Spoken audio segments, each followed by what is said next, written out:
हमें लगता है कि श्री चैतन्य महाप्रभु के भावावेश का अनुभव करने के बाद ही ठाकुर जी को भक्तमाल से इतना प्रेम हुआ होगा। जब चैतन्य महाप्रभु, ये बात हृदय से निकलने मत दीजिएगा पूरे चरित्र सुनते समय, कि श्री चैतन्य महाप्रभु श्री कृष्ण हैं और श्री कृष्ण अपनी ही प्रेम लक्षणा भक्ति, अपने स्वरूप, अपने माधुर्य का ही अनुभव करने के लिए आए हैं। भाई कुर्सी इनकी जरूरत है क्या? आगे डरते हो? सब ऐसे ही बैठ जाएंगे, कोई जरूरत नहीं। पूतना आई नहीं भैया नहीं है, वो कुर्सी है पूतना। कथा में जो विक्षेप हो वो पूतना है। क्या बता रहा था मैं? क्या बता रहे थे हम? हाँ, तो ये बात आपको चित्त से निकलने नहीं देनी है कि श्री चैतन्य महाप्रभु अपने ही रस, अपने ही रूप, अपनी ही माधुर्य, अपने ही प्रेम का आस्वादन करने के लिए श्री कृष्ण ही आए हैं। ऐसो कहा है मेरे रूप में, ऐसो कहा है मेरे नाम स्मरण में, ऐसो कहा है मेरे विरह में। जो ये ब्रजवासी विरह चुनते हैं, मुझे नहीं। क्यों? मथुरा कोई दूर थोड़ी था वृंदावन से। गोपियां चाहती तो दिन में 6 बार चली जाती, लेकिन नहीं आती। विरह को चुनती हैं। रुदन मंजूर है, व्याकुलता मंजूर है, लेकिन कृष्ण दर्शन के लिए मथुरा नहीं जा सकती।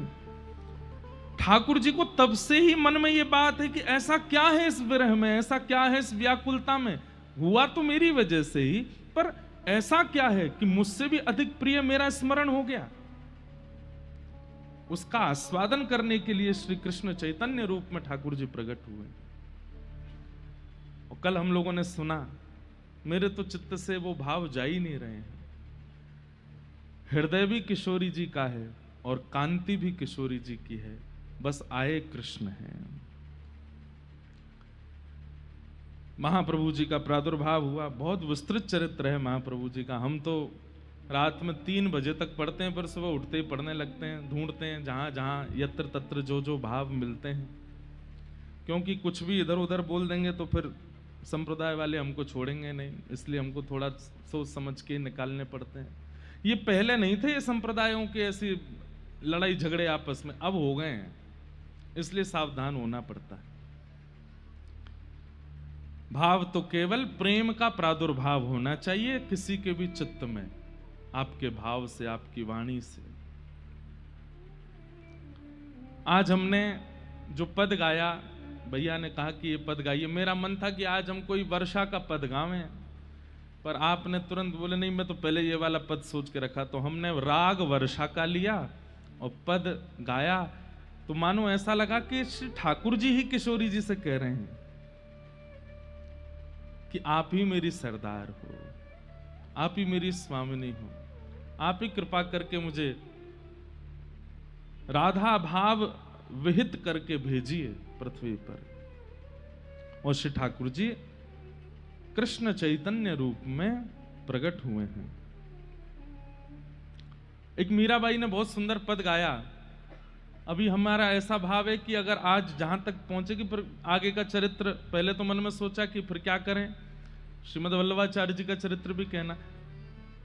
तो फिर मन में ऐसा भाव आया कि चरित्र पूरा कर चलेंगे चैतन्य महाप्रभु का ही। अगर समय मिलेगा तो अंतिम दिन वल्लभाचार्य जी का चरित्र थोड़ा कहेंगे।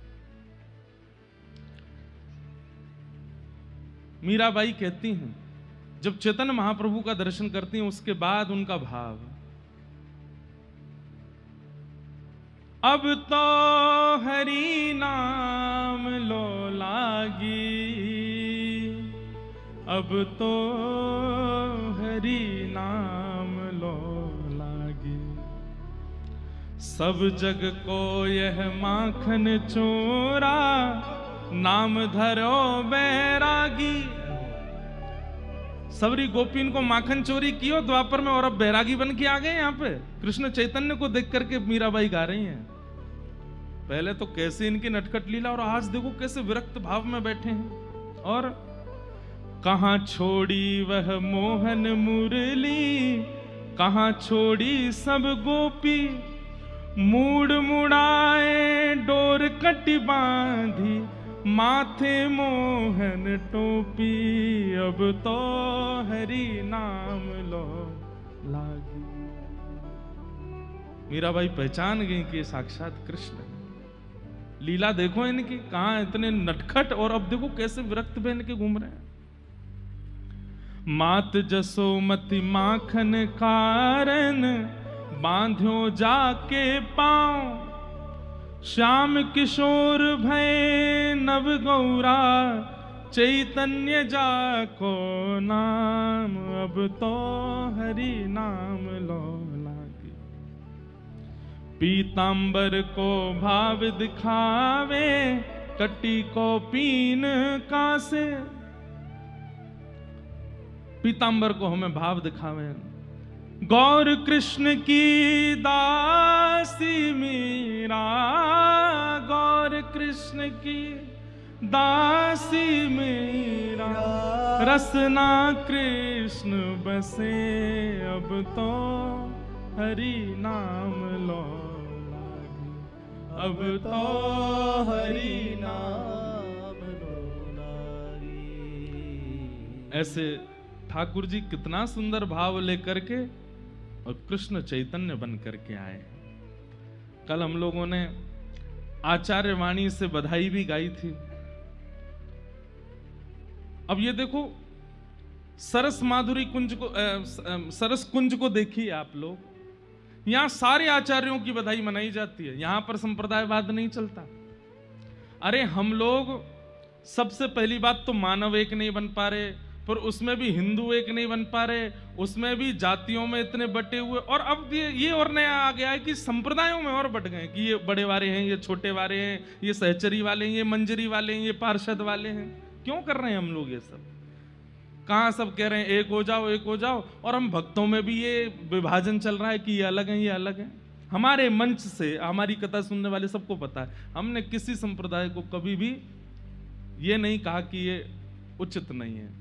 हमें लगता है कि इसीलिए हमारा सरस कुंज से पुराना नाता है, क्योंकि यहां भी आचार्य चरण सारे संप्रदायों को प्रणाम करते हैं। अरे भैया, अब हलवाई की दुकान पर अनेक प्रकार के मिष्ठान बने हैं, अपनी जिह्वा को जिससे सुख मिले वो पान करो।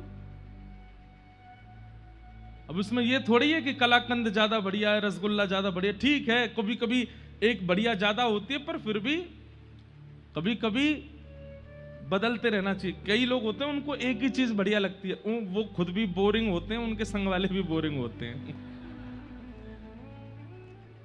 गलत मत लेने ना भैया, कान पकड़ के क्षमा।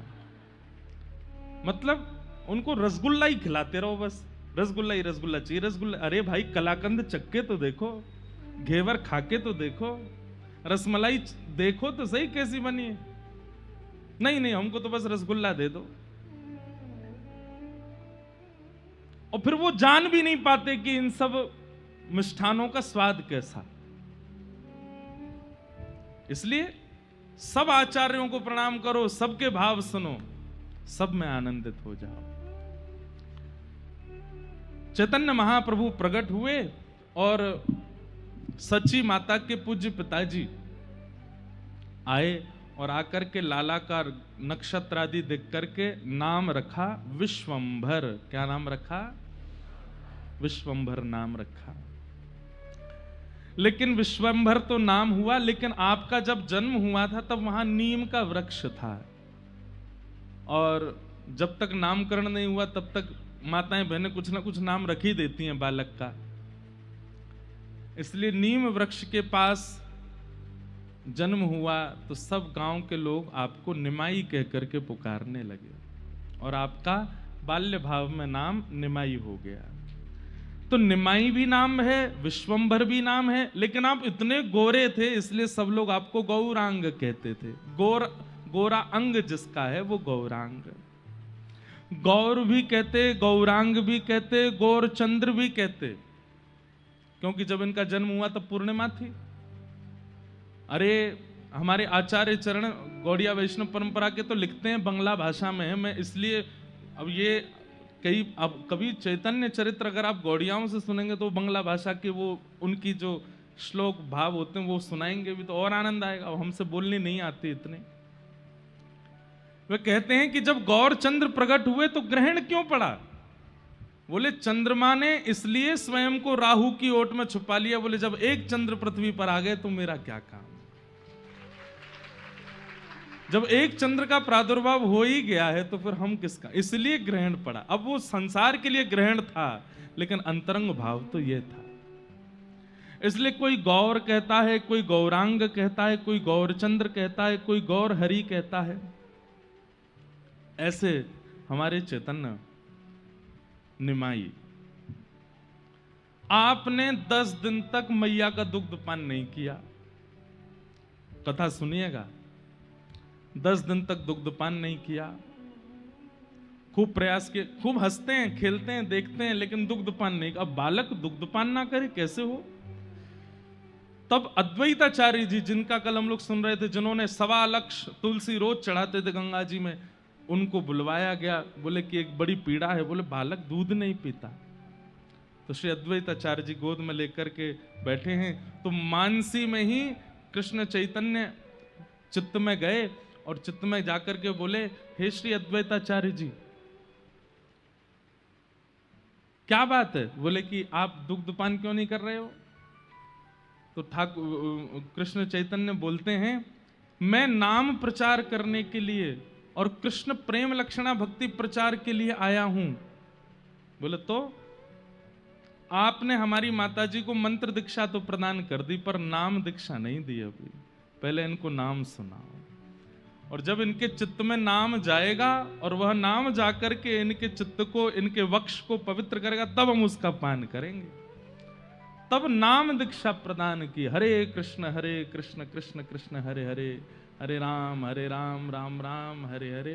और उसके बाद श्री गौरांग दुग्धपान करते हैं। दुनिया के बच्चों को खेल खिलौना दिए जाते हैं तब वो खेलते हैं, लेकिन गौरांग तो केवल हरि बोल हरि बोल हरि बोल। कोई बोल दे, कितने भी रो रहे हों, कितने भी सो रहे हों, कितनी भी किसी कार्य में किसी की गोद में हो, दूर कोई गोद में लेकर के आपको लेके नाच रहा है, लेकिन तभी कोई इधर की तरफ से चिल्ला दे हरि बोल, तुरंत आप मुड़ करके देखने लगते हैं और हरि बोल नाम सुनते ही आपके मुख में प्रसन्नता आ जाती है। तो इसलिए कि भैया सच्ची मैया का लाला केवल हरि बोल से ही खुश होता है, तो लाइन लगती पूरे मायापुर के लोगों की, सब लाला को देखने के लिए आते और सब हरि बोल ही बोलते, क्योंकि उसी से ही प्रसन्न होते थे। कहां तक कहें, सच्ची मैया जब लाला सो जाते ना तो सबसे कहती मनी मन हरि बोल बोल लो, क्योंकि जोर से बोलोगे तुरंत उठ जाएगा। इतना नाम के प्रति आपको प्रेम हो गया। ऐसे हमारे श्री चैतन्य प्रकट हुए। धीरे धीरे आप जब बड़े होने लगे, हम तो चैतन्य चरित्र जब पढ़ रहे थे तो ठाकुर जी का अनुभव हो रहा था कि जैसे मानो कृष्ण लीला सुन रहे हो। देखो ये भी सुनने आए हैं, इधर देखो इधर देखो।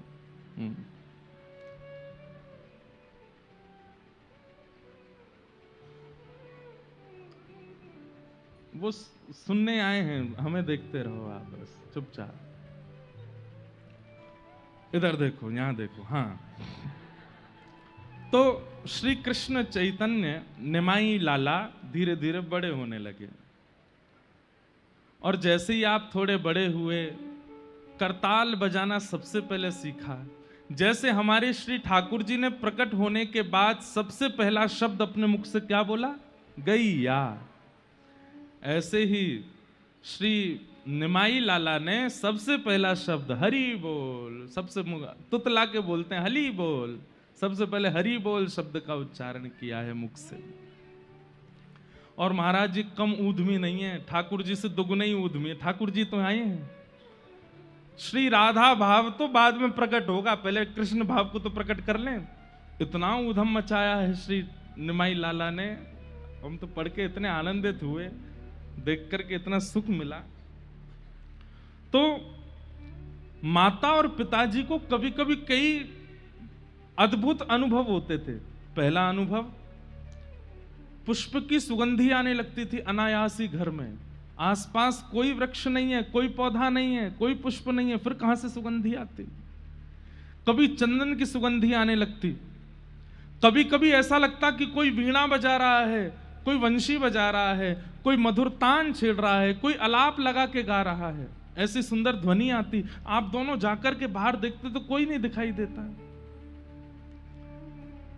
और एक दिन तो आश्चर्य हुआ, जैसे ही निमाई लाला 1 वर्ष के आसपास के भय, मैया उंगली पकड़वा करके जैसे ही चलाना शुरू करती है और धीरे धीरे आप जैसे ही चलने लगे तो मैया की उंगली छोड़ करके जब स्वयं संभल करके चलने लगे तो मैया क्या सुनती है कि ये पग धरते हैं और बिना पायल की छम छम छम आवाज आती है, नूपुरों की ध्वनि सुनाई देती है। और जैसे ही इनको उठा लेती हैं तो वो ध्वनि बंद हो जाती है, फिर छोड़ती हैं तो फिर ध्वनि नहीं आती। ये सारे अनुभव सच्ची मैया को हो रहे हैं। बिना पायल के ध्वनि आना, बिना वृक्षों के, बिना चंदन के, बिना पुष्पों की सुगंधी आना, बिना वाद्यों के ध्वनि सुनाई देना। रूप, रस, स्पर्श, गंध और शब्द, ये 5 इंद्रियों को सबसे पहले अनुभव होता है ठाकुर जी का। बहुत ध्यान से सुनिएगा। सबसे पहला अनुभव किसका होगा? अगर ठाकुर जी आपके समीप आएगा तो सबसे पहले किसको पता चलेगा? बताओ, किसको पता चलेगा? नासिका। सबसे पहले सुगंधी आवेगी। और दूसरा अनुभव किसको होगा? त्वचा। जैसे कई बार अनुकूल हवा नहीं होती, लेकिन जैसे ही ठाकुर जी आसपास होंगे ना तो वायु में कुछ ऐसा आकर्षण होगा कि बस आपको खड़े रहने में सुख मिलेगा। अरे कहां तक गए? जिस समय ठाकुर जी आसपास होंगे और उस समय की वायु अगर आपका स्पर्श कर रही होगी, कोई व्यक्ति आपको मार भी रहा होगा तो आपको पीड़ा नहीं होगी, क्योंकि वायु ही इतना सुख दे रही होगी। दूसरा अनुभव त्वचा को होगा। तीसरा अनुभव कानों को होगा। कोई सामने वाला तीव्र वेग से भी बोल रहा होगा ना, अभद्र, आपको ये लगेगा कि ये तो वायलेंस ही बजा रहा है, मोते हैं कैसे या कि सितार से निकल रहे। आहा, कभी संतों को देखा हमारे ब्रज में, ऐसे कैसे अद्भुत संत हैं, कई लोग उनके साथ कितना बुरा व्यवहार कर देते हैं, लेकिन फिर भी वो भैया ठीक है कोई बात नहीं, अरे आपको इसमें दोष नहीं दिखा, अरे कोई बात नहीं, जग को जीव है। कितना भी बुरा बोल दो उनसे, उनको बुरा ही नहीं लगता। क्यों नहीं लगता? ठाकुर जी के उपस्थिति का ये प्रमाण है कि शब्द बड़े ही कर्कश हैं लेकिन आपको मधुर ही लगते हैं और आपके चित्त को उससे वेदना नहीं होती। रूप, सुगंधी, स्पर्श, शब्द, और फिर चौथा अनुभव होगा नेत्रों को, दर्शन। फिर जो दिखेगा, जित देखूं उतित श्याममयी है, सब अच्छे अच्छे ही लगेंगे, चाहे कितनों घोर नास्तिक आ जाए वहां में गुण दिखेगो। और फिर अंतिम रस जो है ये देने में ठाकुर जी विलंब कराते हैं, और ये रस क्या है? अधरामृत। ये इतनी तीव्रता से नहीं मिलता, इसके लिए थोड़ा प्रतीक्षा करनी पड़ती है, तब ठाकुर जी ये रस देते हैं। सच्ची माता को और श्री जगन्नाथ मिश्र जी को सारे अनुभव हो रहे हैं, सब में गुण दिख रहे हैं, सब जगह ध्वनि सुनाई दे रही है, सब जगह सुगंधी आ रही है, और सब जगह त्वचा को अद्भुत अनुभव हो रहा है, क्योंकि लाला के आने से ये सब अनुकूल हो गया है। एक दिन आप आंगन में बैठे थे, तभी एक सर्प आया, और गांव का वो सर्प भीतर आकर के जैसे ही बैठा, मैया अपने काम में लगी थी, पिताजी कहीं बाहर गए थे, सर्प आया, आगे आकर के फन फैला करके बैठा। थोड़ी देर तो निमाई लाला उसको देखने लगे, थोड़ी देर उसको ऐसे पकड़े, वो फिर फन मारे, कभी इधर हो कभी इधर हो। इतने में ही आपको भावावेश आ गया, बोले अच्छा रे शेषनाग हमसे भाग रहे हो, चलो कुंडली मारो। सर्प ने तुरंत कुंडली मारी और निमाई लाला उस पर ऐसे जाकर के लेट गए। तुरंत भावावेश आ गया कि हम तो ठाकुर जी हैं, ये तो हमारी शयन सैया है, और ऐसे लेटे ही नहीं है, उस पर सो गए। बहुत दिनों बाद हमारो बिस्तर मिलो है, सो जाए नहीं। जैसे कोई लोग बहुत बात घूमते रहते हैं ना, नए नए बेड मिलते हैं तो नींद नहीं आती, अपने घर की याद करते हैं, हमारे घर का बिस्तर कब मिलेगा। तो आज मानो ठाकुर जी को सर्प मिले तो ठाकुर जी बोले आ जा भैया, कुंडली मार ले। तो जैसे ही लेटे बोले हाँ ये हमारा बिस्तर है, उस पर चैन से प्रेम से सो गए। इतनी में सची मैया आई। सची मैया को जैसे सर्प ने देखा, मैया ने ये दृश्य देखा, उनके हाथ से तो थाल छूट गया। थाल की जोर की आवाज हुई, सर्प तो वहां से भागा। लेकिन निमाई लाला प्रेम से मैया आकर के देखे कहीं दस्त तो नहीं गया, कोई पीड़ा तो नहीं, पर वो तो बिल्कुल आनंद में है। मतलब आपको चैतन्य चरित्र में एक चीज का अनुभव होगा, ये भक्त भी हैं, ये भगवान भी हैं और ये विरही भी हैं, तीनों। लेकिन भगवद आवेश ज्यादा नहीं होगा। मतलब ये क्योंकि ठाकुर जी है ना, तो कभी कभी उनको याद आ जाता है कि मैं भगवान हूं। अभी आगे सुनेंगे, कभी षडभुज हो जाएंगे, कभी चतुर्भुज हो जाएंगे, फिर दोबारा अपने उन रूपों को विराजमान कर लेंगे, नहीं नहीं मैं तो भक्त हूं। तो राधा भाव भी प्रकट होता है, परमात्मा भाव भी प्रकट होता है, भक्त भाव भी प्रकट होता है, सारे भाव एक साथ हैं। जैसे ही आप थोड़े से बड़े हुए, आपके ऊधम शुरू हो गए। और क्या ऊधम मताचे हैं। तीर्थ यात्री आते हैं, गंगा के तट पर आकर के सब अपनी भोग सामग्री सजाते हैं और भाव रखते हैं कि हे ठाकुर जी आप यहीं से भोग लगा लो। जैसे ही वो नेत्र बंद करके बैठते हैं, इतने में निमाई लाला दौड़ करके जाते हैं और उनके सामने बैठ के उनका ही भोग खाने लग जाते हैं। जैसे ही नेत्र खोलते हैं, लाल इनको देख करके पीछे भागते हैं, अरे तू कौन का बालक है, तुम क्यों खा गए? तुमने बुलाया इसलिए खाने आया। बोले तो हमने थोड़ी बुलाया था, हम तो भगवान को बुला रहे थे।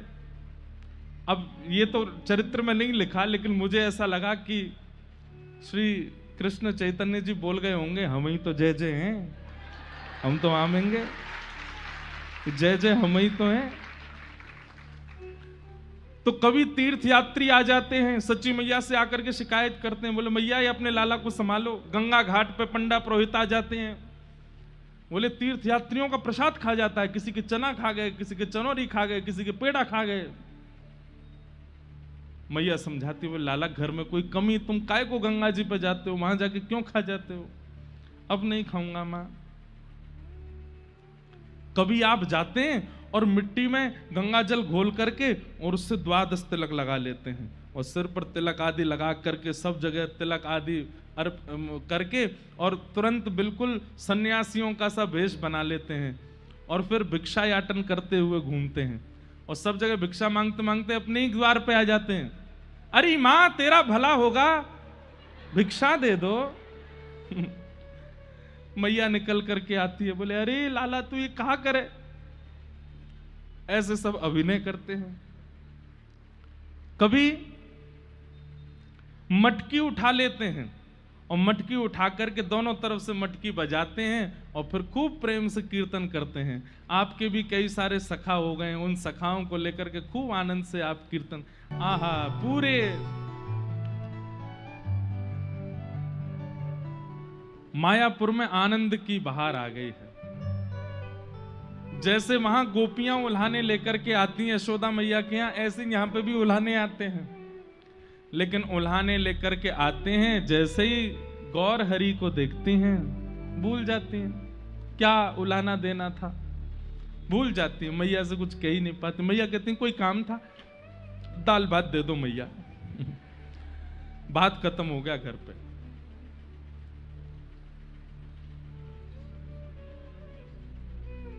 बताओ अब जो करना पड़ेगा हमें? नहीं नहीं, आप लोगों के लिए है ये। RJ14UH8250 ये जिनकी गाड़ी है, काली इनोवा है। यहां पे ठाकुर जी गौर है गए, तुम्हारी गाड़ी अब काली है। और अगर थोड़ी देर में आपने अगर नहीं हटाई तो फिर हो सकता है कि जरूर पुलिस वाले इसको काले से गोरा कर देंगे।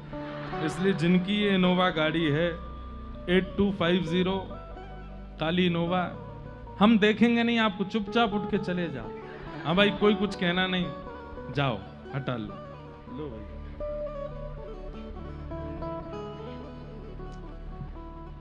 तो ऐसे निमाई लाला की गौर हरि की लीलाएं चल रही हैं। आपके बड़े भाई का नाम विश्वरूप जी, कल हम लोग सुन रहे थे, ये श्री बलराम जी के अवतार हैं और ये बाद में सन्यास लेकर के जब जाएंगे तब यही श्री नित्यानंद महाप्रभु से मिलकर के उनमें ये दोनों एक ही हो जाते हैं। फिर श्री नित्यानंद महाप्रभु के रूप में श्री बलराम जी ठाकुर जी के साथ रहते हैं। तो आपके बड़े भाई विश्वरूप जी ये अद्वैताचार्य जी की पाठशाला में पढ़ते थे। गौर हरि अब थोड़े से बड़े हो गए तो मां इनको भेजती थी, जाओ पाठशाला से बड़े भैया को बुला लाओ। तो ये अद्वैताचार्य प्रभु के यहाँ जाते थे, वही प्रभु जो इनको बुलाने के लिए इतनी प्रार्थना की। अब ये जैसे ही द्वार पर जाते, छोटे से इनको देख करके श्री अद्वैत प्रभु के तो नेत्रों से आंसू आ जाते, हाथ पैरों में कंपन होने लग जाता कि मेरे प्रभु आए हैं। लेकिन ये आकर के प्रणाम नहीं करते थे अद्वैताचार्य जी को, जो गुरु जी हैं सब प्रणाम कर रहे, तो फिर इनको विश्वरूप भैया कहते, बोले प्रणाम करो गुरु जी हैं।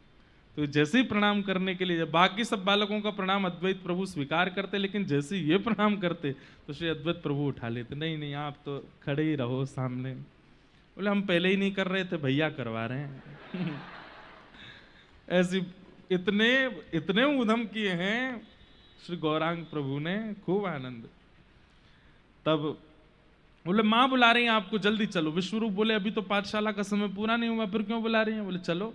घर जैसे ही गए तो वहां पे तो कई सारे लोग बैठे थे। विश्वरूप जी बोले माँ अभी पाठशाला पूरी नहीं हुई, आपने मुझे क्यों बुलाया? बोले अब तुम्हारी आयु हो गई है, अब तुम्हारे विवाह की चर्चा हम चला रहे हैं और तुम्हारा विवाह निश्चित करने का भाव है। विश्वरूप जी ने ये बात सुनी, आप माता पिता से बोले मुझे विवाह नहीं करना। अब ये सब ब्रह्म ज्ञान आदि लेकर के और ऐसे गुरु चरणों की आश्रित होकर के, मां ये नश्वर संसार में मुझे विवाह नहीं करना है। आप लोगों से मेरी प्रार्थना है, जिस कार्य को मैं कर ही नहीं सकता, जिसमें मेरा हृदय नहीं, उसमें जबरदस्ती करके मेरा और किसी अन्य का जीवन आप खराब मत कीजिए। माता पिता ने खूब समझाया, लेकिन आपने उनकी नहीं मानी। घर में तो बड़ा मातम जैसा होने लगा, मां रो रो के बेहाल हो गई। इसलिए पढ़ा लिखाया था कि तुम कल को सन्यास ले लो? बोले मां पढ़ाई लिखाई से सन्यास का भाव नहीं, जगत की वास्तविकता पहचान हो गई है, इसलिए सन्यास की इच्छा है। और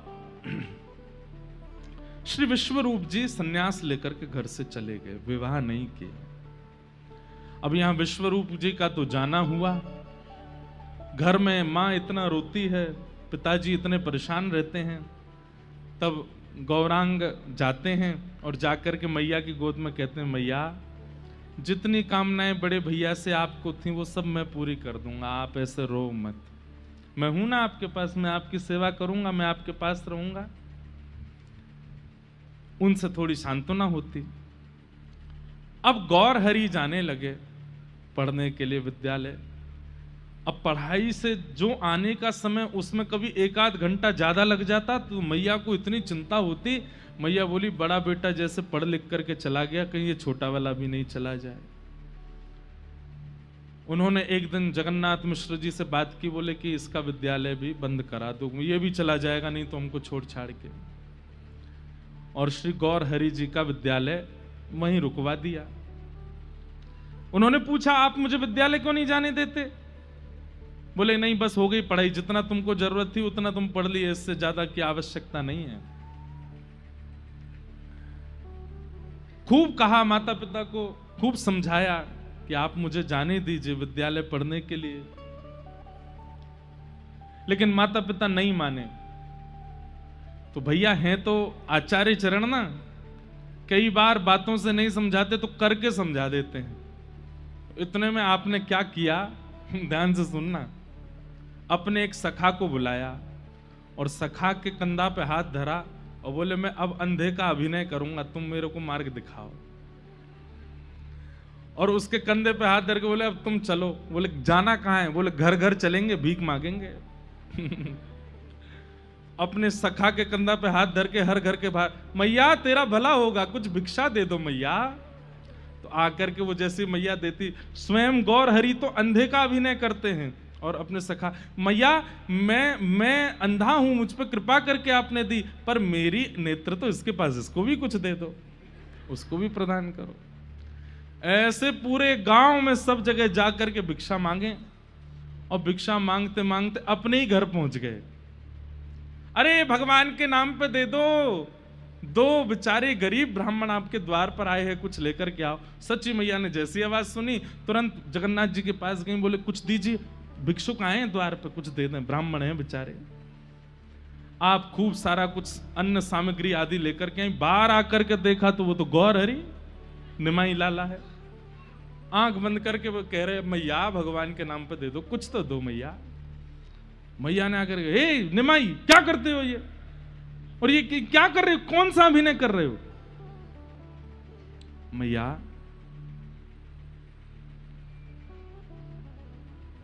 ब्राह्मण भिक्षा कब मांगता है? बोले कब मांगता है? जब उसको अध्ययन से दूर कर दिया जाए। पढ़ेगा नहीं, लिखेगा नहीं, ज्ञान अर्जन करेगा नहीं, तो ब्राह्मण कुछ और तो कर नहीं सकता। आज की बात नहीं है, पर किसी काल में तो यही था ना कि ब्राह्मण का एक ही अधिकार है, पढ़ना पढ़ाना, यज्ञ करना करवाना, दान देना दान लेना, ये 3 कर्म ब्राह्मण के। आज तो सब कर रहे हैं ब्राह्मण भी। लेकिन श्री गौरांग प्रभु कहते हैं, बोले कि मां ब्राह्मण को भिक्षा मांगने की नौबत कब आती है? जब वो पढ़ता नहीं है। और मेरे साथ वही होने वाला है। मेरे माता पिता ने विद्यालय बंद करा दिया, तो मैं पहले ही अभ्यास कर रहा हूं मांगने का। ये बात सुन करके आपकी मैया बोली, अरे लाला ये सब मत करो, तुमको हम विद्यालय भेज देंगे। बोला हाँ मैया अब ठीक है ना, हाँ भाई लाला तू भी जा अपने घर, अब जरूरत नहीं है, जितने के पैसे लिए सबको दे आना वापस, जितनों से भिक्षा ली। और आप पुनः पाठशाला जाने लगे और वहां जाकर के अध्ययन करने लगे, खूब मन लगा करके पढ़े। 11 वर्ष की आयु में श्री गौर हरि जी का यज्ञोपवीत संस्कार हुआ। लेकिन यज्ञोपवीत संस्कार के कुछ दिन बाद ही आपके पूज्य पितृचरण श्री जगन्नाथ दास जी, उनका भगवत धाम गमन हो गया। अब मैया इतनी व्याकुल हो गई, अब अपनी मां को संभालते हैं, उनके रुदन को शांत करने का प्रयास करते हैं। मां से कहते हैं मां मैं हूं ना अभी आपके पास, आप ऐसे मत होइए। अपनी मां को खूब संभाला। आप इतने विद्वान हो गए पढ़ लिख करके कि न्याय शास्त्र के ऊपर एक अद्भुत ग्रंथ लिख रहे थे। आपके एक पाठशाला में मित्र थे, उनका नाम था श्री रघुनाथ, और वो भी न्याय के विद्यार्थी होने के नाते वो भी एक ग्रंथ लिख रहे थे। रघुनाथ की बड़ी इच्छा थी कि मैं जो ग्रंथ लिखूं वो पूरे विश्व में सर्वव्यापी हो जाए। मैं जिस ग्रंथ का अवलोकन करूं उस ग्रंथ को देख करके सब वाह वाह करने लग जाएं। आप ग्रंथ का निर्माण कर रहे थे, तो एक दिन निमाई मतलब अपने गौर हरि जी के बगल में बैठ करके आप अपना ग्रंथ उनको दिखाने लगे।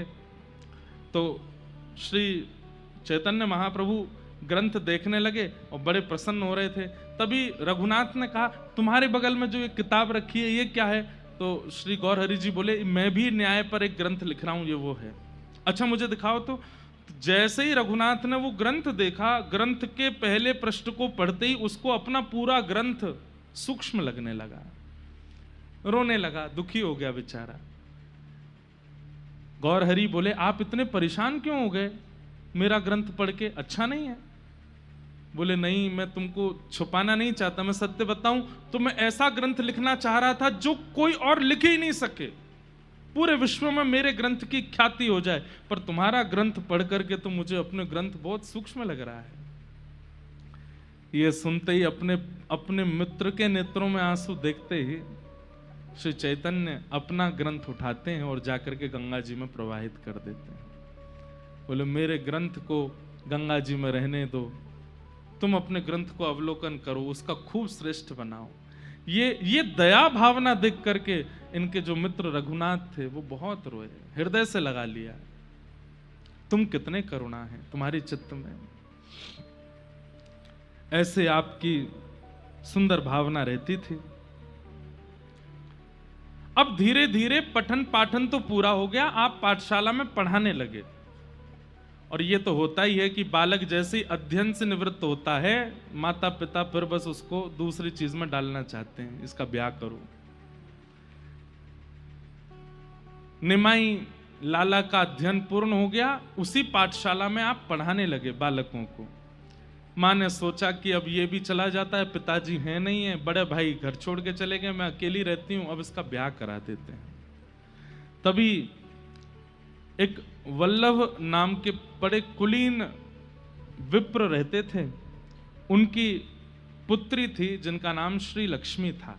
एक बड़ी सुंदर कथा आती है कि जब ये बचपन में बहुत ऊधम मचाते थे गौर हरि, तो गंगा घाट पर आकर के पूजा करने वाले लोगों के आगे जब वो आंख बंद करके बैठे होते तो ये आके सामने बैठ जाते थे ऐसे, और जब नेत्र खोलते थे तो वो सब कहते अरे ये क्या कर रहे हो, बोले मैं ही जय जय हूं। तो जब लक्ष्मी, यही लक्ष्मी जिनसे इनका ब्याह हुआ, ये लक्ष्मी एक दिन आई वहां पे कोई पूजा करने के लिए, तो इतने में ये सामने आकर के बैठ गए आशीर्वाद देने के लिए। तो जैसे ही लक्ष्मी के नेत्र खुले तो बाकी सब तो आश्चर्य करते थे, तुम कौन हो, पर उसने नहीं कहा। उसने जितनी वो नैवेद्य लाई थी सब इनको अर्पित कर दिए, माला भी पहनाई, चरणों में पुष्प भी चढ़ाए, आरती भी करी।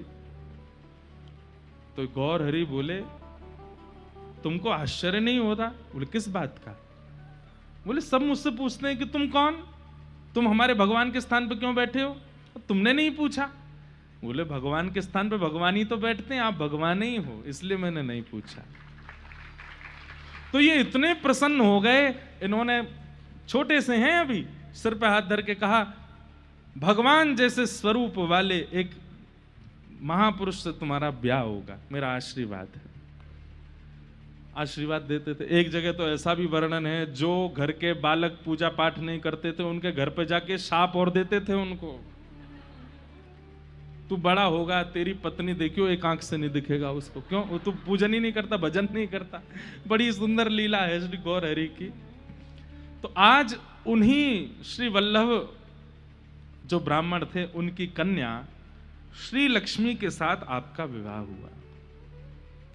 पहले ही हम आपको एक बात स्पष्ट कर दें, महाप्रभु जी के दो विवाहों का वर्णन आता है। एक तो श्री लक्ष्मी जी के साथ आपका विवाह हुआ, दूसरा श्री विष्णु प्रिया जी के साथ आपका विवाह हुआ। महाराज जी कितनी सुंदर विवेचना है। ठाकुर जी की दो पत्नी हैं, श्रीदेवी और भूदेवी। श्रीदेवी यानी कि लक्ष्मी और भूदेवी यानी पृथ्वी। तो पहले विवाह चैतन्य महाप्रभु का श्रीदेवी के साथ में हुआ, यानी कि लक्ष्मी के साथ में हुआ। फिर आगे आप लोग कथा सुनेंगे कि कुछ समय बाद उनका परम पद हो गया, इनकी पत्नी कुछ ही दिनों बाद उनका भगवत धाम गमन हो गया। और फिर इनके माता के कहने पर इन्होंने दूसरा विवाह किया, और दूसरा विवाह जिनके साथ किया वो थी विष्णु प्रिया जी। तो विष्णु प्रिया कौन है? भूदेवी। तो आचार्य चरण इतना सुंदर वर्णन करते हैं, बोले ठाकुर जी ने पहले श्रीदेवी से ब्याह किया, माने लक्ष्मी से ब्याह किया, और जब ठाकुर जी को लगा कि अब हमारी सामान्य लीला विश्राम होगी, अब हमारी विरह लीला प्रकट होगी, और विरह लीला को श्रीदेवी संभाल नहीं पाएगी। विरह को वो ही संभाल सकता है जिसने पूर्व में संभाला होगा। श्री राधा रानी को, यशोदा जी को, व्रज की गोपियों को इस भूमि ने ही संभाला था। इसलिए अब विरह लीला में प्रवेश करने से पहले हमको विरही को साथ ही रहना पड़ेगा। इसलिए भूदेवी श्री विष्णु प्रिया जी के साथ में दोबारा ब्याह हुआ। महाराज, त्याग, तपस्या और पातिव्रत भक्ति किसको कहते हैं? विष्णु प्रिया जी का चरित्र देखिएगा। अब मुझे अभी वो भाव अभी शुरू करना नहीं है, जब आएगा तभी करूंगा। अद्भुत है। तो आपका विवाह लक्ष्मी जी के साथ में हुआ। कहते हैं ब्याह हो गया, लेकिन अभी भी इनके ऊधम बंद नहीं हुए। दो लोगों से इनकी इतनी ऊधम चलते थे पूरे मायापुर में। एक तो एक पान बनाने वाला था, और एक केले के कुछ वस्तु बेचने वाला था। इन दोनों को ये छेड़ते ही रहते थे, इनका ऊधम चलता ही रहता था। यहां तक लिखा है, हमारी भक्तमाल जी में हम पढ़ रहे थे, तो भक्तमाल जी में तो श्री टीकाकार वर्णन करते हैं कि जिस मार्ग से ये आते थे, दूर से इनको देखते हुए लोग बाग मार्ग बदल के चले जाते थे। क्यों? बोले बगल से निकलेंगे, कुछ ना कुछ करते हुए जाएंगे, सीधे नहीं जा सकते हैं। किसी का हाथ पकड़ लेंगे, किसी का कुर्ता फाड़ देंगे, किसी का कुछ कर देंगे। हैं इतने विद्वान, तो लोग बाग इनको देख करके प्रार्थना करते थे, हे प्रभु, आपने हमारे निमाई लाला को, गौर हरि को इतना बड़ा पंडित तो बना दिया, इसको थोड़ा थोड़ा इनको गंभीर भी बना दो। तब अद्वैताचार्य जी कहते थे, ऐसा मत कहो। बोले क्यों? बोले जिस दिन ये गंभीर होंगे उस दिन पूरा विश्व गंभीर हो जाएगा, इसलिए इनका ये आनंद। अच्छा, एक चीज देखी गई है, आप शायद अनुभव करते हो, जो व्यक्ति बहुत हंसता खेलता है ना, बहुत आनंद में रहता है, सबके जिस सभा में जाता है खुश कर देता है सबको, किसी भी बात पर उसके पास में ऐसे शब्द होते हैं कि सब खुश हो जाएं, दूसरों को छेड़ता है, हंसाता है, उसके जीवन में एक समय तो आता है कि वो थोड़ा सा, उस समय दूसरों को भी पीड़ा होती कि इतना हंसता खेलता व्यक्ति इतना शांत क्यों हो गया।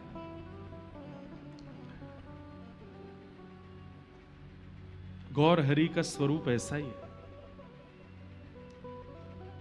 आप आज भी ब्याह हो गया तो कई लोग टोकते थे इनको, बोले अरे गौर हरि अब तुम बड़े हो गए हो, तुम्हारा ब्याह हो गया है, अब तो कम से कम उधम मत किया करो।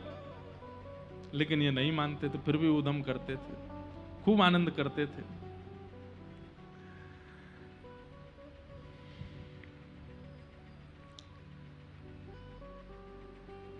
कुछ समय विवाह को पूर्ण हो गए और आपकी पत्नी श्री लक्ष्मी देवी जी का परम पद हो गया।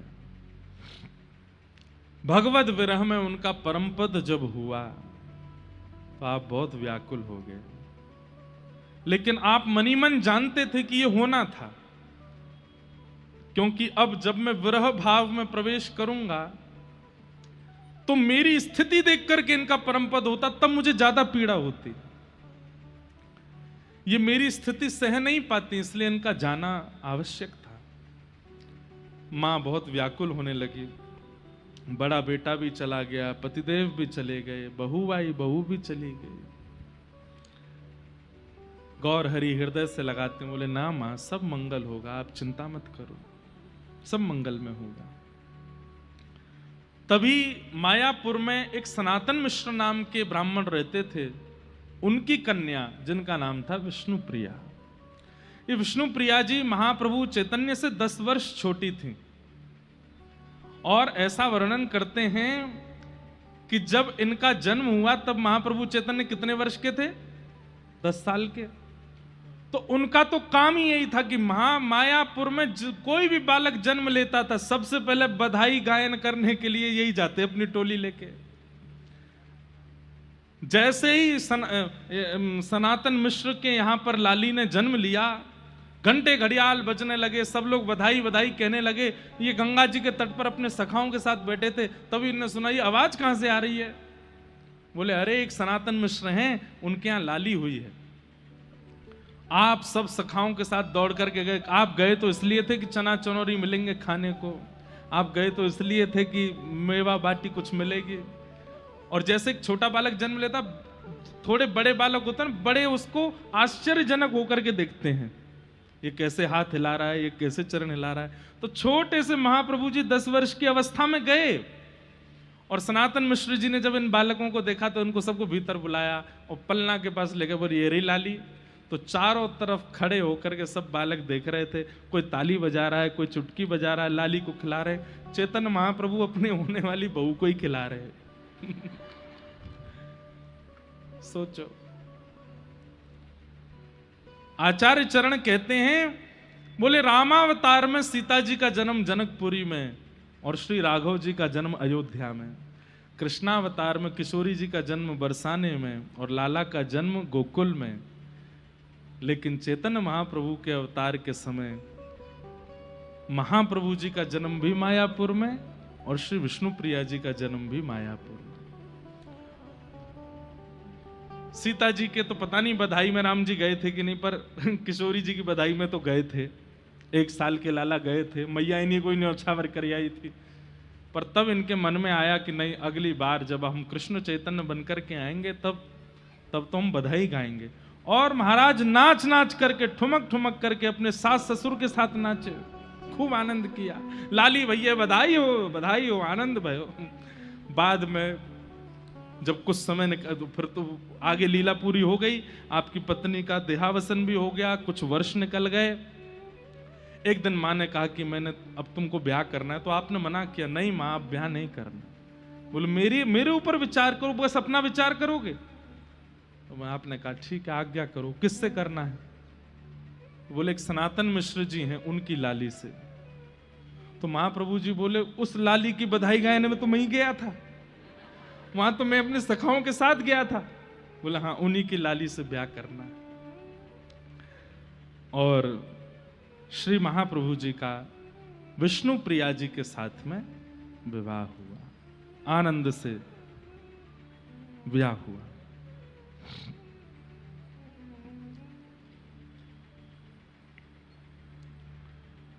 कुछ समय आप विवाह कार्यों में रहे,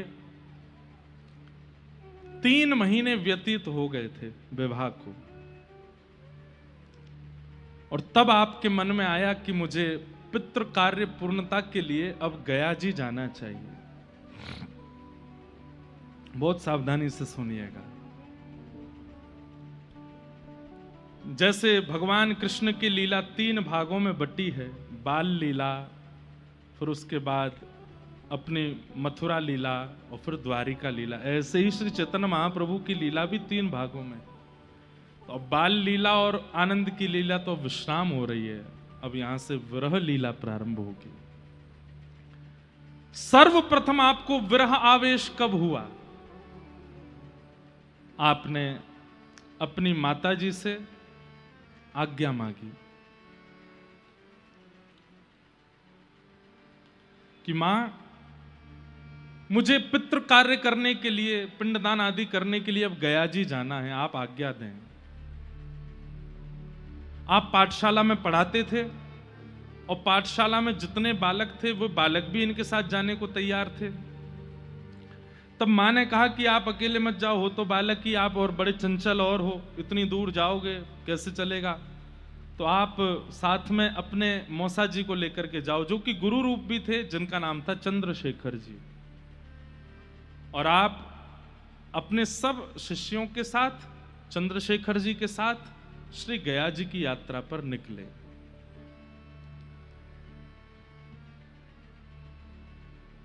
शास्त्र की ऐसी आज्ञा है कि जिस किसी भी स्थान पर जाते हैं वहां की महिमा सुनते हुए जाना चाहिए। आपने शास्त्रों में गया जी की महिमा पढ़ी थी, लेकिन आज सब लोग बैठे थे रास्ते में ही सब सुनते हुए जा रहे हैं, तब आपने कहा गया जी की महिमा क्या है? तब बोले कि एक गयासुर नाम का एक दैत्य था, वो तप कर रहा था। ध्यान से सुनिएगा, वो तप कर रहा था, इतना तप किया कि उसके तप से देवताओं को यह लगा कि भाई इंद्र प्रकट हो गए, ब्रह्मा प्रकट हो गए, देवता सब प्रकट होते जा रहे हैं। प्रकट होकर के वो जैसे आंख खोल करके देखता है, प्रणाम करता है और फिर से नेत्र बंद करके तप में बैठ जाता है, कुछ मांगता नहीं है। और तप का ये प्रभाव होता था कि वो जब कुछ मांगता नहीं था तो उसका शरीर बड़ा हो जाता था। इंद्र आदि देवताओं को कुछ समय बाद लगने लगा कहीं ऐसा तो नहीं है तप से इतना विशाल हो जाए कि एक दिन स्वर्ग पर चढ़ाई कर दे। आपने जाकर के सब देवी देवताओं को इकट्ठा किया, सबने आकर के उससे कह दिया भाई कुछ मांगो, लेकिन वो यही कहता कि मुझे कुछ नहीं चाहिए, बस मैं तप करूंगा।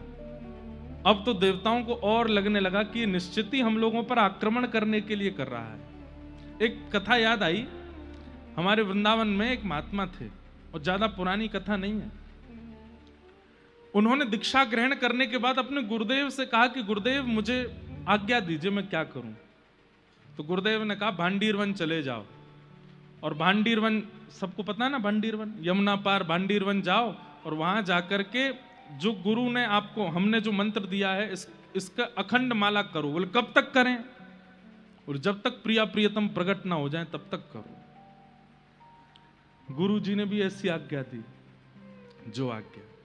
चले गए और भांडीर वन में एक वृक्ष के नीचे बैठ करके युगल नाम का ऐसा कीर्तन किया। करते करते करते करते करते करते करते कितने महीने बीत गए। और जैसे ही महीने पूर्ण हुए, प्रिया जी से देखा नहीं गया। ठाकुर जी से बोली चलो दर्शन देने। और श्री प्रिया प्रियतम दोनों युगल रूप धारण करके उनके सामने प्रकट हो गए। सिर पर हाथ फेरा तो नेत्र खुले। नेत्र खोल करके देखा तो साक्षात श्री प्रियालाल जी सामने खड़े हैं। आपने उनको दंडवत प्रणाम किया। अब हुआ क्या? प्रकट तो हो गए ठाकुर जी। अब प्रकट होकर उनका दर्शन कर रहे हैं। यहां श्री प्रियालाल जी मंद मंद मुस्कुरा रहे हैं और वो बाबा सामने बैठ करके नेत्रों से अश्रु बहा रहे हैं, वो भी मुस्कुरा रहे हैं। 1 घंटा हो गया। ठाकुर जी बोले श्री जी कहा विचार है? बोले ये कुछ कहें तो फिर आगे बात। तो कुछ बोल ही नहीं रहे। ठाकुर जी बोले बाबा कुछ बोले गो। क्या बोले? भैया आपने युगल मंत्र गाया, हम दोनों प्रकट हो गए, तुम बस प्रणाम करके बैठे हो, कुछ मांगना हो तो बताओ। तो आप करुण भाव से बोले गुरुदेव ने मांगने के लिए नहीं बोला था, गुरुदेव ने केवल कहा था कि प्रियालाल प्रकट हो जाएं तब तक तप करना है। आप प्रकट हो गए। मांगने की आज्ञा गुरुदेव ने नहीं दी थी। ये भाव सुनते ही श्री जी के नेत्र सजल हो गए। कैसी निष्ठा अपने गुरु में। हमें पता चल जाए कि उस पेड़ में भगवान है तो महाराज पेड़ को घर ले जाने तक की नौबत ले आएंगे हम। यहां साक्षात ठाकुर जी सामने प्रकट हो गए, लेकिन उनको याद ही नहीं, वो जानते ही नहीं कि मुझे क्या मांगना है। मेरे पास ना बुद्धि है, ना मन है, ना कुछ है, सब गुरु जी हैं। उन्होंने आज्ञा नहीं दी थी कि कुछ मांगो। प्रिया जी बोली ये इतने श्रेष्ठ शिष्य हैं, इनके गुरु को भी नहीं पता होगा ये। तो लाल जी बोले अब क्या करना? तो प्रिया जी ने आज्ञा दी, बोले एक काम कीजिए अपने गुरु जी से पूछ के आओ। प्रियालाल जी आए, क्या मांगू? तो आप दौड़े दौड़े अपने गुरुदेव के पास गए। महीनों बाद गुरुजी ने देखा दाढ़ी बढ़ गई थी, जटाएं निकल आई थी, देख के पहचान भी नहीं पाए। कौन हो? बोले कि आपका शिष्य हूं, आपने आज्ञा दी थी भांडीर वन में। अरे मैंने कहा था प्रियालाल जी नहीं आए। बोले प्रियालाल जी आ गए। तो गुरुदेव सुन के आश्चर्य कर, प्रियालाल जी आ गए? हाँ, प्रतीक्षा कर रहे हैं भांडीर वन में और खड़े हैं। बोले क्यों? बोले प्रकट होकर के बोले मांगो। तो मैंने कहा गुरुदेव ने कहा था केवल प्रियालाल जी प्रकट हो जाएं तब तक जप करो, मांगने की आज्ञा आपने नहीं दी थी, तो मैं पूछने आऊं, वो आ गए, क्या मांगूं? गुरुदेव ने हृदय से लगा लिया। बोले धन्य है, मैं धन्य हो गया तुझे पा करके। सच में खड़े हैं? बोले हाँ। गुरुदेव हाथ पकड़ के गए तो देखा तो श्री प्रियालाल जी वहां प्रतीक्षा कर रहे थे, थोड़ी पे हाथ धरे, और सामने से शिष्य गुरु को लेकर के आए। गुरुदेव ने प्रणाम किया और बोले अब क्या मांगूं गुरुदेव बताइए? बोले बस ये दोनों राजी रहें, ये दोनों प्रसन्न रहें, यही मांगो और कुछ मत मांगो। भैया ऐसी गुरु निष्ठा होती है। लेकिन यहां पर गयासुर नाम का दैत्य, इसके नाम मांगने के पीछे छल था। क्योंकि जितना तप करते हैं हम जैसे ही उस तप के बदले कुछ मांगते हैं ना, वो तप का सारा पुण्य क्षीण होता है। जैसे आपने एकादशी व्रत किए, अब एकादशी व्रत से प्रसन्न हो गए मानो ठाकुर जी, या फिर कभी आपके जीवन में कोई कष्ट आया तो आपने कहा हे प्रभु मेरे जीवन में मैंने जितनी एकादशी करी सबके फल में मुझको ये जो कष्ट आया इसको दूर कर दो। वो कष्ट दूर हो जाएगा, लेकिन आपके जीवन में जितनी एकादशी का फल था सब नष्ट हो जाएगा। इसलिए पैर छूने की भी मना करते हैं आचार्य चरण। क्यों? हम लोग जितना नाम करते हैं, जितना भजन करते हैं, जितना तप करते हैं, कोई प्रणाम करता है तुरंत वो भार ले जाता है उसका। अब ये पता चल जाने के बाद तो और नहीं मानते लोग। अपनो भजन तो बनना रहो, इनके पाम पकड़ो।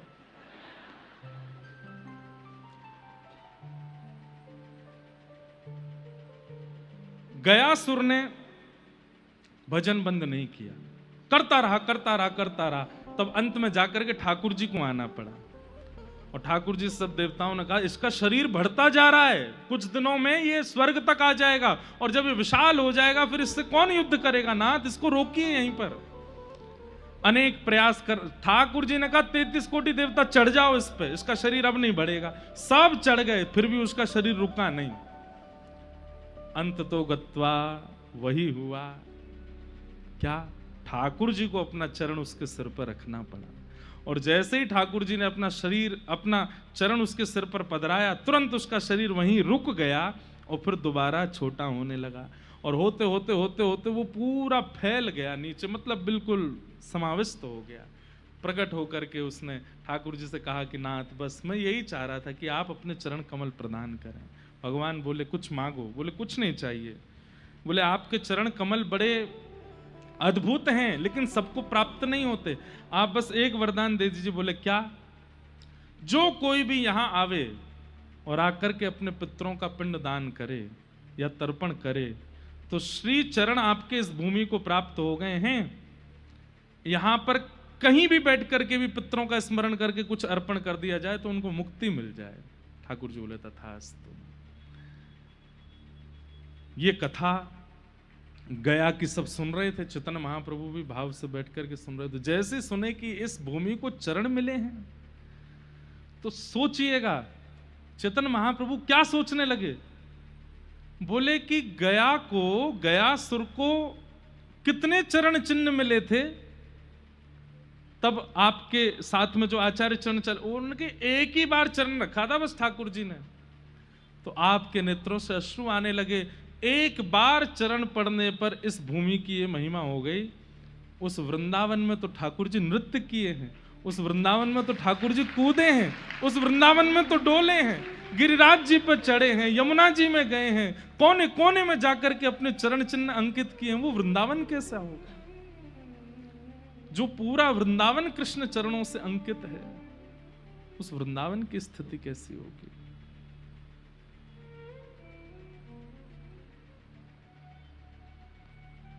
तभी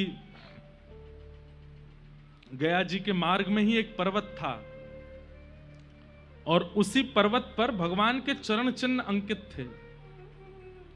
आप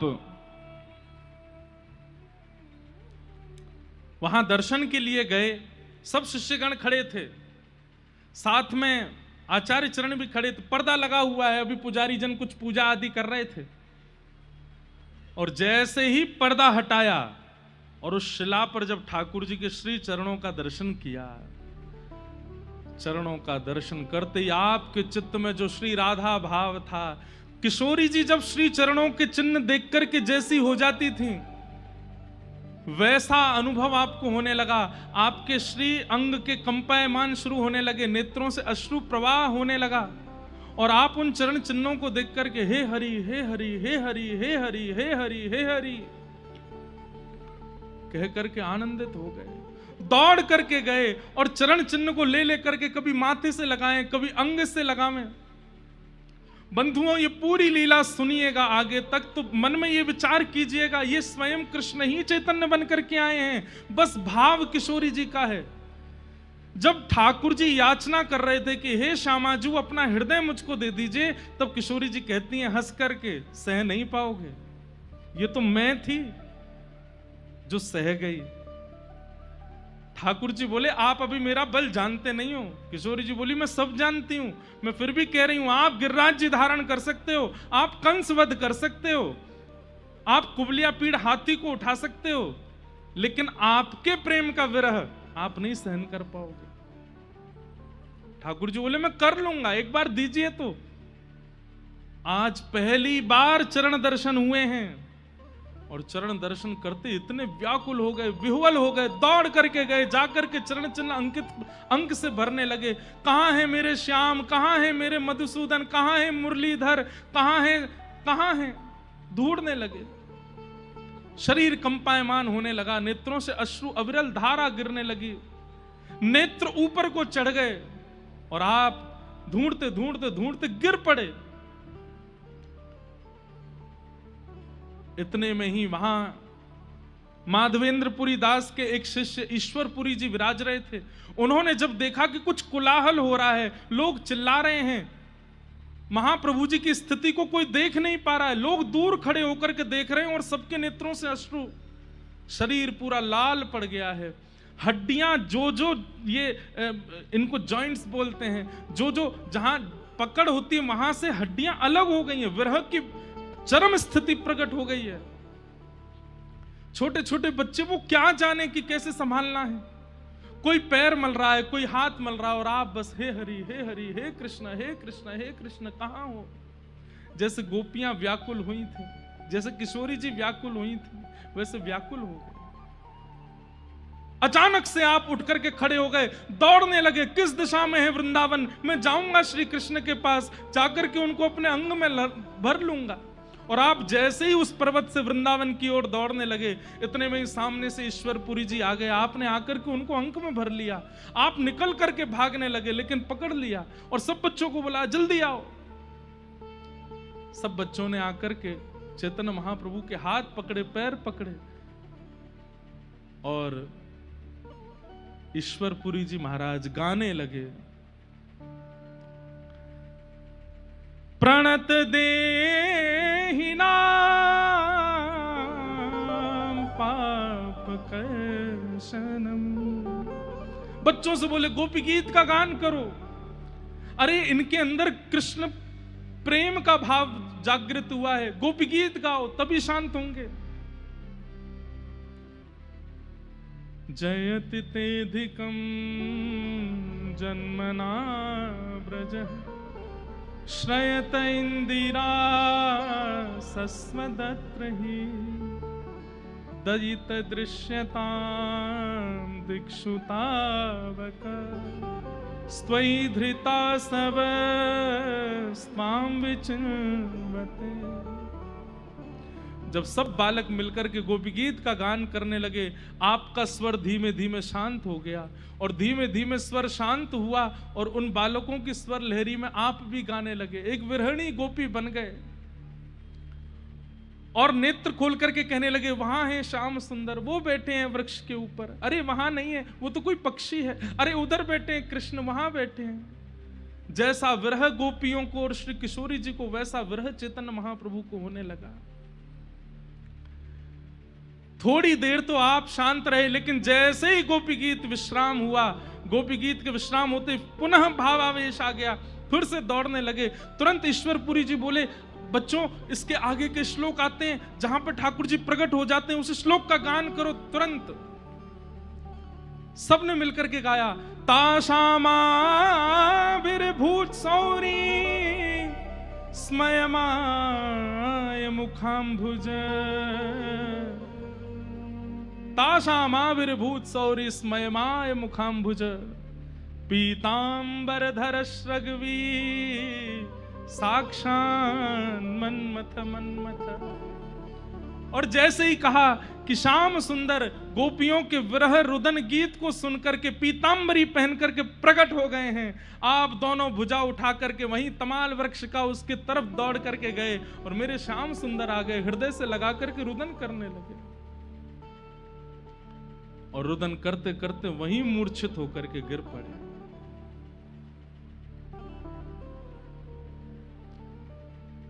वहां खड़े जितने लोग सब स्तब्ध हैं, कोई समझ नहीं पा रहा है कि ये क्या हुआ है इनको। ये तो पहली बार भावावेश हुआ है, केवल चरण चिन्ह देख करके। आज निकुंज में विराजमान किशोरी जी बहुत भावुक हो रहे हैं। मैंने मना किया था कि आप नहीं सह पाएंगे। ईश्वरपुरी जी गए, जाकर के महाप्रभु जी को अपनी गोद में लिटाया। आपको जब थोड़ी देर बाद होश आया, चरण पकड़ लिए, बोले भगवान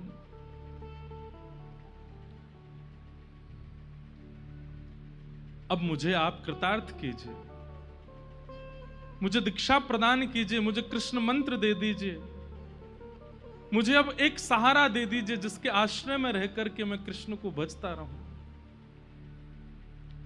आप ही मेरे गुरु हैं, कृपा कीजिए। तब आपने कानों में कृष्ण मंत्र दिया, गोपाल मंत्र दिया और मंत्र देकर के आपको दीक्षित कर दिया। आप दोनों भुजा उठा करके वहीं नृत्य करने लगे, वहीं आनंदित होने लगे, वहीं भावावेश में आने लगे। आपके मन में ऐसी भावना प्रकट हुई कि अब तो मैं वृंदावन जाऊंगा। लेकिन तभी आकाशवाणी हुई और वो केवल महाप्रभु जी को ही सुनाई दी, और उसमें आकाशवाणी ने आगे की संपूर्ण लीलाओं का उनको भाव बताया कि अभी वृंदावन नहीं जाना है, अभी उससे पहले आपको कई जीवों पर कल्याण करना, क्योंकि आप वृंदावन जाएंगे तो फिर लौट करके नहीं आ पाएंगे। आप भगवत तत्व हैं लेकिन आचार्य तत्व में गए हैं, इसलिए जीव कल्याण के लिए अभी आपको बहुत लीलाएं करनी है, कई जीवों का उद्धार करना है, कई प्रेम पिपासुओं के ऊपर आपको अभी अनुग्रह करना है, इसलिए अभी आप वृंदावन नहीं जा सकते। कृपा करके अभी आगे की लीला संवरण करें। और यहीं से पंडित राज गौरांग अब भक्त राज हो गए। पंडित राज थे पहले इतने चंचल थे और अब उतने ही गंभीर, उतने ही सरल, उतने ही एक बात हम आपसे कहें, श्री गौड़िया वैष्णव परंपरा से अगर आप दीक्षित हैं तो आपके स्वरूप में कुछ हो चाहे ना हो, लेकिन एक चीज का दर्शन होना चाहिए, विनम्रता।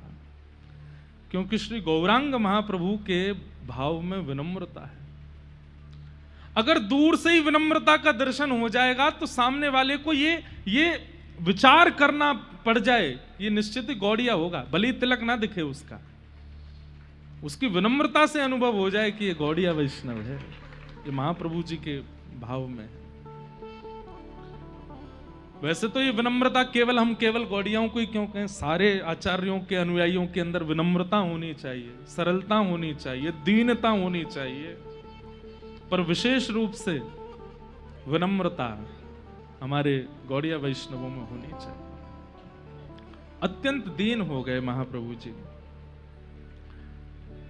आप लौट करके आए, जिस स्थिति में गए थे और उस स्थिति में जब बालक नहीं लौटता है, सब लोग इधर देखिए, ध्यान से सुनिए कथा, मां को कितनी वेदना होती है। आप जैसे ही लौट करके आए तो क्या देखती हैं कि विद्यार्थी दो कंधे पर हाथ लेकर के चल रहे हैं, अभी उम्र क्या है, 20 साल के हैं बस। दो विद्यार्थी नीचे से चरण उठाते हुए चल रहे हैं और आप कभी मूर्छित हो जाते हैं, कभी होश में आ जाते हैं, फिर मूर्छित हो जाते हैं, फिर होश में आते हैं, कभी रोने लग जाते हैं, कभी हंसने लग जाते हैं। वाग गदगदा द्रवते यस्य चित्तम रुदत्य भिक्षणम हसति क्वचिच्च विलज्ज उद्गायत नृत्यते च मदभक्ति युक्तो भुवनम पुनातु। कभी तो आपके शरीर में इतनी ताकत नहीं होती कि आप चल भी नहीं पाते, उठ भी नहीं पाते, और कभी ऐसा आवेश आता है कि सब पीछे दौड़ते हैं और महाप्रभु जी पकड़ में नहीं आते। जिस दिशा में वृंदावन है उस दिशा की ओर दौड़ने लगते। घर लौट करके आए, मां ने जब स्थिति देखी, सच्ची मैया से देखा नहीं गया महाप्रभु जी को, रो रो करके बेहाल हो गई। ये और जो उनके मौसा जी साथ में गए, उनसे बोली, मैंने आपको किस लिए भेजा था, ये क्या करके लाए आप? बोले, मां हमने कुछ नहीं किया है, पता नहीं कोई रोग लगा है, जाने कोई बाधा है, क्या है, पता नहीं क्या हुआ, हमें कुछ नहीं पता है। सच्ची मैया की तो ये हालत। विष्णु प्रिया जी निकल करके आती हैं और वे जब देखती हैं आंगन में बच्चे लेकर के बैठे, मानो जैसे कोई केवल देह पड़ा है, उसमें प्राण नहीं है। आकर के जब देखती हैं नेत्र लाल पड़ जाते हैं, रुदन करने लगती हैं, बड़े संकोच में पूछती हैं, ये ठीक तो है ना? बच्चे कहते हैं, हाँ श्वास चल रही है, थोड़ी देर पहले आवेश में आए थे लेकिन अभी नहीं पता है। आप बड़े धीमे से चल। अच्छा, विष्णु प्रिया जी के बारे में सुनो। जब महाप्रभु जी तीर्थ यात्रा के लिए गया जी जा रहे थे तो मां से तो आज्ञा ली, और मां के बाद जब अपनी पत्नी के पास गए तो बोले, अभी हमारे विवाह को 3 महीने हुए हैं, पर गृहस्थाश्रम में आने के बाद पत्नी की आज्ञा भी आवश्यक होती है। आप आज्ञा दें मैं तीर्थ यात्रा पर जाऊं। तो ये सुनते ही वो चरणों में गिरे, बोले कि आप बिल्कुल ये विचार ना करें, आपको मुझसे जीवन में कभी किसी आज्ञा की आवश्यकता नहीं है। आप मेरे प्राणनाथ हैं, मेरे जीवन धन हैं, आप जो सोचेंगे जो करेंगे सब मुझे स्वीकार है। लेकिन मैं आपसे एक आज्ञा चाहती हूं। तो महाप्रभु जी कहते क्या? बोले मैं आप जितने दिन बाहर रहेंगे उतने दिन मैं अन्न सेवन नहीं करूंगी, और जब आप लौट करके आएंगे और आप अन्न सेवन करेंगे आपका उच्छिष्ट, उसके बाद मैं अपना व्रत खोलूंगी। महाप्रभु जी बोले नहीं देवी ऐसा नहीं, नहीं ये इसकी आज्ञा बस आप मुझे दें। महाप्रभु जी ने आज्ञा दी और फिर 2-3 नियम बताए। बोले सुनो, कृष्ण उपासना करना, राम उपासना करना, नृसिंह भगवान की उपासना करना, सब उपासना पद्धति बताने लगे। तो विष्णु प्रिया जी बोली कृष्ण कौन है? बोले परमात्मा, नंद जी के लाला, आदि आदि सब बता। बोले मेरे लिए तो आप ही कृष्ण है। राम कौन है? बोले मेरे लिए तो आप ही राम है। मैं तो आपको ही पर ब्रह्म मानती हूं और मेरे लिए ब्रह्म आप है। मैं तो केवल गौर गौर भजूंगी, मैं तो केवल आपको भजूंगी। और आज जब गौरांग महाप्रभु लौट करके आए हैं तो उनकी पत्नी की स्थिति, वो देख नहीं पा रही हैं उनके रूप को। तभी आपको होश आता है और आप होश में आकर के जैसे ही बैठते हैं ढूंढने लगते हैं, कहां है श्याम सुंदर, कहां है मधुसूदन, अभी कन्हैया यहीं थे ना पास में, कहां चले गए? अपनी मैया से कहते हैं अरे मैया तू बता कहां है? सच्ची दौड़ करके आती हैं, हृदय से लगाती हैं, गौरांग आप कौन हैं? और जब ये बात पूछते हैं कि आप कौन हैं, सच्ची मैया तो व्याकुल हो जाती। यहां दूर बैठी विष्णु प्रिया जी तो और भाव व्याकुल हो गई कि कहीं मुझे ना भूल गए हूं, मेरा तो आश्रय ही है।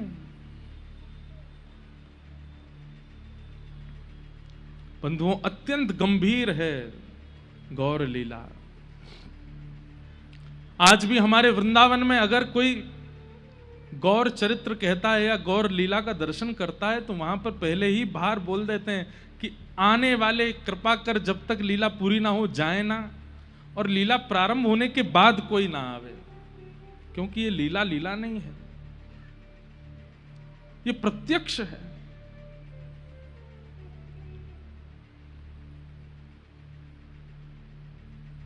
चैतन्य महाप्रभु जब जब भाव समाधि में गए कोई औषधि काम नहीं कर पाई, कोई वैद्य काम नहीं कर पाया, केवल एक ही औषधि थी और वो था नाम महामंत्र। बस मंत्र गाया जाता था, उसी से ही वे स्वस्थ होते थे।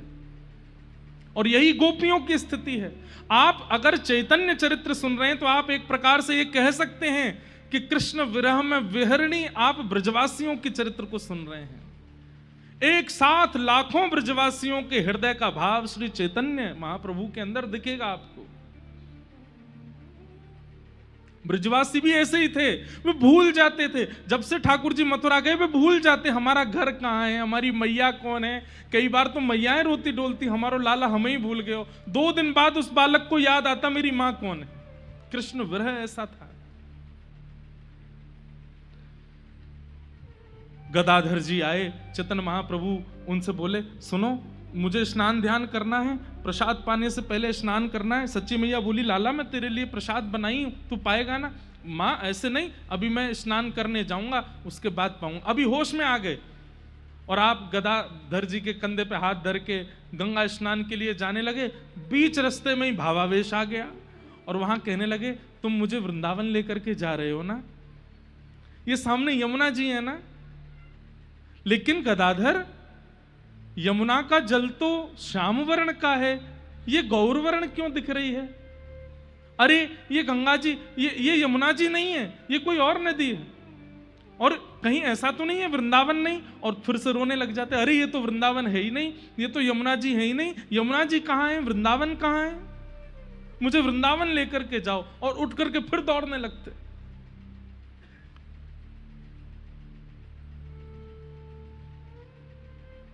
प्रेम की ऐसी अद्भुत पराकाष्ठा बंधुओं, जिस अवस्था में चैतन्य महाप्रभु अभी हैं, यह अवस्था तक भी आज भी जीव पहुंच सकता है प्रेम की स्थिति में। बस इस अवस्था के बाद की जो अवस्था है, वो अवस्था श्री जगन्नाथ महाप्रभु की है कि शरीर पिघल जाएगा।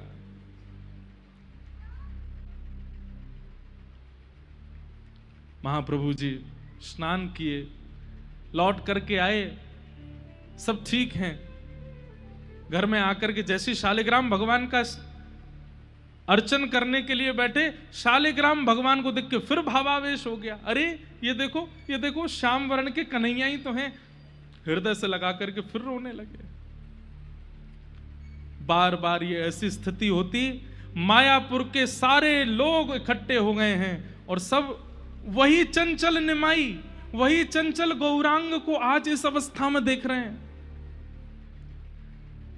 सच्ची मैया बाहर जाती है, सबको हृदय, मेरे लाला को क्या हो गया, मेरे लाला को क्या हो गया।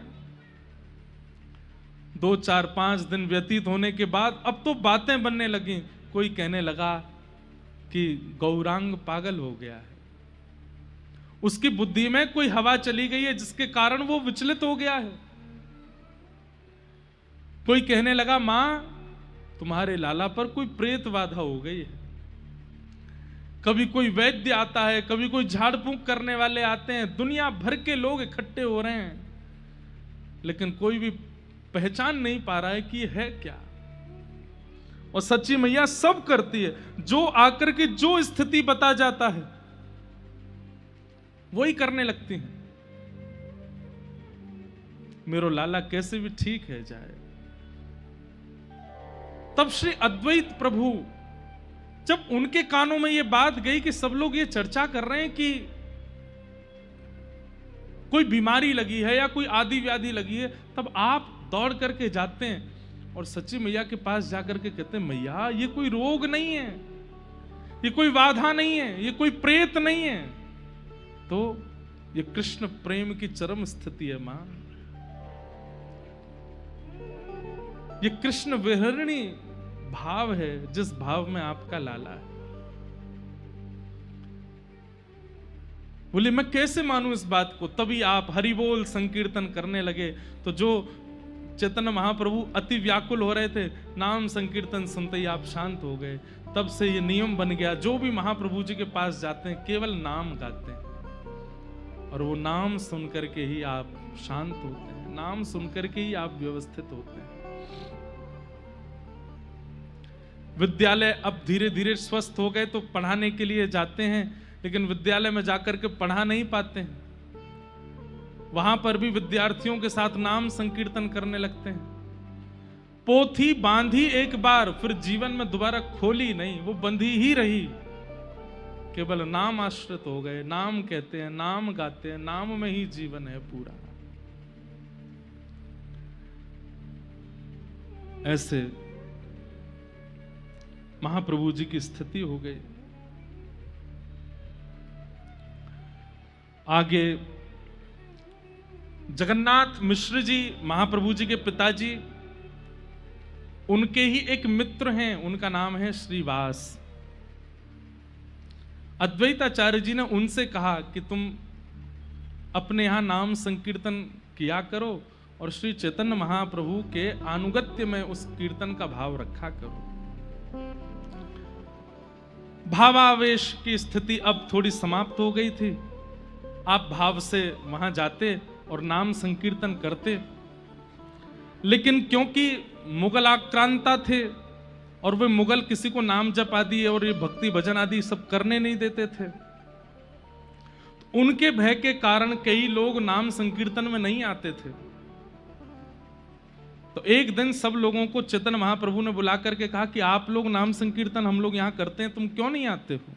तब वे कहने लगे कि हमें भय लगता है कि कहीं कोई मुगल आक्रांत हमको मारे ना या कुछ कहे ना, हमारी रक्षा कौन करेगा अगर कल को हमारे ऊपर कोई बात आ गई तो। चैतन्य महाप्रभु को लगा मेरे पतले से तन को देख के, मेरे शांत स्वभाव और इस निर्बलता दुर्बलता को देख करके इनके चित्त में कहीं ना कहीं ये भाव तो नहीं कि हमारी रक्षा कौन करेगा। तभी आपने संकीर्तन होते होते होते होते एक दिन नृसिंह बन करके सबको दर्शन कराया। बोले नृसिंह देव की। और सब देख करके आनंदित हो गए, साक्षात नृसिंह के रूप में प्रकट हो गए।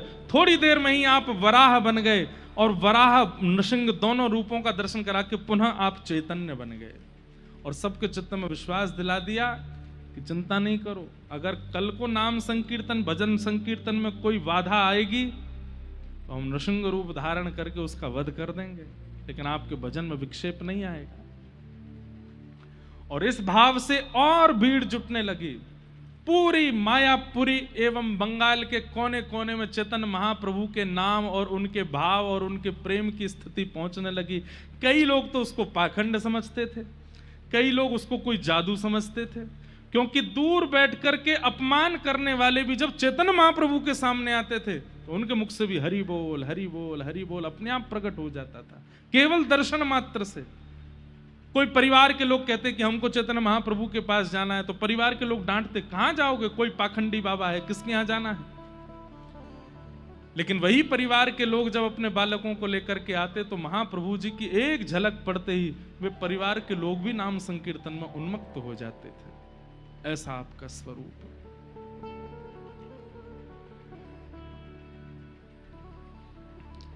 नृसिंह भगवान बन करके, वराह बन करके दर्शन कराए। धीरे धीरे आपकी पूरी जो भजन संकीर्तन आदि कृष्ण प्रेम में उन्मुक्त जितने भी भाव थे सब एकत्रित होने लगे। श्री नित्यानंद जी महाराज, श्री हरिदास ठाकुर जी, श्री पुंडरीक जी, श्री विद्यानिधि जी, श्री सार्वभौम जी, वासुदेव जी, मुकुंद जी, गदाधर जी, अद्वैताचार्य जी, सब धीरे धीरे एकत्रित होने लगे। एक जगह इकट्ठा होकर के सब संकीर्तन करते हैं और सब यहीं से ही कृष्ण भक्ति के प्रचार के प्रवचन महाप्रभु जी से श्रवण करते हैं। एक काजी था जिसका नाम चंद खां था। एक बार महाप्रभु जी के अनुगत्य में संकीर्तन भजन करने वाले एकांत में बैठ करके कीर्तन कर रहे थे कुछ लोग। तभी वहां काजी खां पहुंचा और उसने जाकर के उनके मृदंग तोड़ दिए, उनके कांसे आदि सब फेंक दिए और उन सब के केश पकड़ लिए। बोले आइंदा अगर मुझे कभी संकीर्तन की ध्वनि सुनाई दी तो मैं तुम्हें जीवित नहीं छोड़ूंगा। आपने जाकर के इस भाव को महाप्रभु जी के सामने कहा कि काजी खां है, वो हमको संकीर्तन नहीं करने देता है, हमको नृत्य आदि करते तो हमारे खोल आदि तोड़ देता है। महाप्रभु जी बोले सारे कीर्तनियों को इकट्ठा करो। सारे भक्त वैष्णवों को इकट्ठा किया, मृदंग लेकर के, कांसा लेकर के हरिनाम संकीर्तन करते। बोले चलो। बोले कहां? ये काजी खां के द्वार पे जाकर के कीर्तन करेंगे। इतना उन्माद कीर्तन किया कि महाराज पूरे नगर में और कुछ सुनाई नहीं दे रहा है, केवल और केवल हरि बोल हरि बोल हरि बोल। और बीच में नृत्य कर रहे हैं उछल उछल करके श्री चैतन्य महाप्रभु, और उनकी भाव दशा को देख करके सब लोग उन्मत्त होकर के नाच रहे हैं। कुछ लोग डर भी रहे थे, बोले अब काजी खां का घर इतना ही दूर रह गया, आने वाला है, पता नहीं क्या करेगा, रोकेगा, तोड़ेगा, कुछ करेगा। और महाप्रभु जी अभी जानते नहीं है वो कितना खतरनाक है। जैसे ही आप उसके द्वार पर गए, द्वार पर जाकर के गोल गोल घूम करके सब लोग कीर्तन कर रहे थे। बीच में महाप्रभु जी उछल उछल करके नृत्य कर रहे थे कीर्तन, उसके द्वार पर ही खड़े होके, तब भी नहीं आया। तब अंत में जब कीर्तन विश्राम हुआ तब महाप्रभु जी ने कहा कि भाई हाँ सुनो, उसको बुलाओ, कहां है? काजी चंद खां जैसे ही बाहर आया, आकर के चरणों में गिर गया। बोले तुम एक बात बताओ, कुछ दिन पहले संकीर्तन हो रहा था, तुमने जाके वहां खोल फोड़ दिए, तुमने सबके कांसे आज से सब फेंक दिए, मंजीरा छीन लिए और डराया धमकाया सबको कि आज के बाद कीर्तन मत करना। बोले जी प्रभु। आज क्यों नहीं किया? डर गए क्या? इतने सारे वैष्णवों को देखकर, और तुमको भय की क्या आवश्यकता, तुम्हारे पास तो इतनी सेना है, तुम चाहते तो आक्रमण करते। आज क्यों नहीं कहा कुछ भी? तो वो काजी बोला, बोल महाराज जिस दिन मैंने संकीर्तन में आकर के मृदंग आदि तोड़ दिए थे, कांसे आदि फेंक दिए थे और वैष्णवों पर। उस दिन रात को सपने में एक शेर आया और उस शेर ने मुझे ऐसे उठा करके अपने जंघा पर रख लिया और अपने नाखून दिखा करके बोला, आज के बाद कीर्तन में विघ्न डालेगा? मैंने हाथ जोड़ करके कहा, हे शेर देवता। इतने में ही कोई संकीर्तनिया में बोले, शेर देवता नहीं, नरसिंह देवता बोल। बोले हाँ वो वही नरसिंह देवता। उनसे मैंने कहा कि आप मुझे मत मारिए। वो मुझे कह करके गए, बोले आज के बाद अगर तूने किसी संकीर्तन में विघ्न डाला तो बस ये नाखून छुए ही थे मेरे पेट से, वो फाड़ देते मुझको। उस दिन से मैंने ये भाव रख लिया कि अब कभी नहीं करूंगा। चैतन्य महाप्रभु ने उसके सिर पर हाथ रखा, लाओ बीच में, और लेके महाराज कीर्तन जैसे ही किया, वो काजी खां भी दोनों भुजा उठा करके हरि बोल हरि बोल हरि बोल कीर्तन करने लगा। महाप्रभु जी ने उसके हृदय को परिवर्तित कर दिया, नाम संकीर्तन में आनंदित होने लगा। ऐसे कितने वैष्णवों पर कृपा अनुग्रह श्री महाप्रभु जी ने किया। एक बार श्रीवास जिनके घर पर महाप्रभु जी संकीर्तन आदि सब भाव रखते थे, एक बार उनके यहां उन्माद कीर्तन चल रहा था।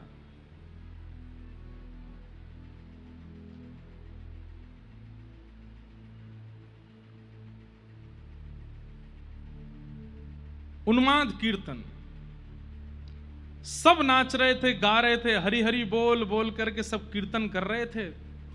इतने में ही श्रीवास जी का पुत्र, वो बहुत दिनों से बहुत बीमार था और आज यहां उन्माद कीर्तन चल रहा था और वहां कक्ष में उसने अपने प्राण त्याग दिए। श्रीवास जी की पत्नी रोते हुए बाहर आई, तभी श्रीवास जी ने उसको देखा और देख करके तुरंत पत्नी को लेकर के भीतर गए। बोले क्या हुआ? हमारा पुत्र चला गया। जैसे ही पुत्र को देखा तो शरीर ठंडा पड़ा है, उसका शव पड़ा था। श्रीवास जी ने अपनी पत्नी को हृदय से लगाया, बोले कि तुमसे मैंने जीवन में कुछ नहीं मांगा, आज एक बात मांगू। बोले क्या? ये खबर बाहर नहीं जानी चाहिए। महाप्रभु जी कीर्तन कर रहे हैं, सारे वैष्णव भक्त वृंद मिलकर के हरिनाम संकीर्तन, अगर उन्हें पता चला कि हमारे घर में घटना हुई है, अभी कीर्तन विश्राम हो जाएगा। कीर्तन विश्राम होगा तो हम विचार करेंगे क्या करना है। बाहर आओ, हंसती हुई आना, आंसू पोंछ करके आओ, रोना नहीं। पुत्र पड़ा है सामने मृतक स्थिति में, और उस समय श्रीवास ये कह रहे हैं। दोनों पति पत्नी अपने अश्रु पहुंच करके आए और बाहर निकल करके भुजा उठा करके कीर्तन करने लगे। सब कीर्तन कर रहे हैं, नाच रहे हैं, और अचानक ही श्री चैतन्य महाप्रभु के चित्त में, अच्छा आप सब खड़े होके नाच रहे थे क्या? बैठ जाओ, विराजो विराजो विराजो, जल्दी बैठो। कीर्तन करते करते अचानक महाप्रभु जी के भाव में सूक्ष्मता आ गई। महाप्रभु जी का नेत्र खुल गए, भावावेश नष्ट हो गया और आपकी दोनों भुजाएं सामान्य हो गई, और सामान्य होकर के आप बैठ करके विचार करने लगे। अभी तो इतना प्रेम उमड़ रहा था, इतना आनंद आ रहा था, इतना सुख मिल रहा था, ये अचानक से चित्त वृत्ति की स्थिति समाप्त क्यों हो गई? कोई अशुभ घटना घटी है आसपास। और आपने तुरंत सब लोगों को बैठाया, कीर्तन विश्राम किया। अचानक से सब उन्माद नृत्य कर रहे थे और अचानक से सबको बैठा करके आपने कहा, कुछ घटना घटी है समीप में, हमारी चित्त में जो प्रेम प्रकट था वो विश्राम हुआ है, कुछ तो हुआ है। तब श्रीवास अपनी पत्नी से बोले, रोना नहीं, कुछ कहना नहीं, महाप्रभु जी को मत बताना। लेकिन वो समाचार किसी को मिल चुका था और उसने धीमे से कहा कि हे महाप्रभु जी, श्रीवास जी के पुत्र का निधन हो गया है और वो कक्ष में उसका शव पड़ा है। महाप्रभु जी ने जैसे ये बात सुनी, तुरंत श्रीवास जी सामने खड़े थे, वो तो नाच रहे थे। श्रीवास जी को बुलाया, क्या ये बात सच है? श्रीवास जी चरणों में गिर गए। जी प्रभु। आपने तुरंत श्रीवास जी को हृदय से लगाया और कहा कि आज सच्चे नाम निष्ठ का हमें दर्शन हुआ है। हे श्रीवास जी, जो भी कोई संकीर्तन, जो भी कोई नाम भावुक आपका नाम स्मरण करेगा, आपको एक बार प्रणाम करेगा, उसके नाम का, उसका फल तत्क्षण उसको राधा माधव के दर्शन हुआ करेंगे। आपने नाम संकीर्तन और भाव संकीर्तन के भाव में कोई विक्षेप ना आ जाए, इसलिए अपने पुत्र की मृत्यु को छुपाया। उनकी पत्नी अब नहीं रोक पाई, स्वयं को रोने लगी जोर जोर से। महाप्रभु जी ने तुरंत अपने हाथ बढ़ाए और कहा, एक पुत्र गए दो मिले। कौन? बोल, एक गौरांग और एक नित्यानंद। ये दोनों बाप के पुत्र हैं। हम सदा आपके पुत्र के भांति ही रहेंगे, आप बिल्कुल चिंता नहीं करना। आप मुझे पुत्र ही मानना, और मेरा भाई नित्यानंद भी आपका पुत्र है। हम दोनों ही आपके पुत्र के भाव से रहेंगे। सब व्याकुल हो गए। महाप्रभु जी ने तुरंत उस बालक की जीवात्मा को वहां प्रकट कर दिया, और प्रकट करके, जिस प्रकार भागवत जी में कथा आती है, एक राजा थे, उन राजा के पुत्र मृत्यु पर वो जैसा व्याकुल हुआ, उसके पुत्र की आत्मा प्रकट हुई, ऐसी वहां आत्मा प्रकट करा करके सबको ब्रह्म ज्ञान करा दिया कि कोई किसी का नहीं है। इसलिए रुदन करना ये शरीर का धर्म है। स्वाभाविक है कि कोई अपना जाता है तो रुदन होता है, परंतु वास्तविकता में वो अपना है नहीं। इस पर खूब गूढ़ विवेचन महाप्रभु जी ने किया। महाप्रभु जी इस प्रकार भाव में रहते। आप कृष्ण लीला कराते थे, और कृष्ण लीला पूरी, किसी पात्र को कुछ बना देते, किसी को कुछ बनाते, किसी को कुछ बनाते, सबको बताते तुमको ये बोलना है, तुमको ऐसे करना है, तुमको ये करना है, और स्वयं राधा रानी बनते, और स्वयं किशोरी जी के भाव से आते, और कोई एक कृष्ण बनते, नित्यानंद जी कोई कृष्ण बनाते, और स्वयं श्री राधा भाव के साथ में आते, और थोड़ी देर लीला करने के बाद वहीं मूर्छित हो जाते, मूर्छा में चले जाते। ऐसी महाप्रभु जी की लीला। अब धीरे से आपके मन में यह भाव आने लगा कि अब संसारी व्यवहार मुझसे निभ नहीं रहे हैं।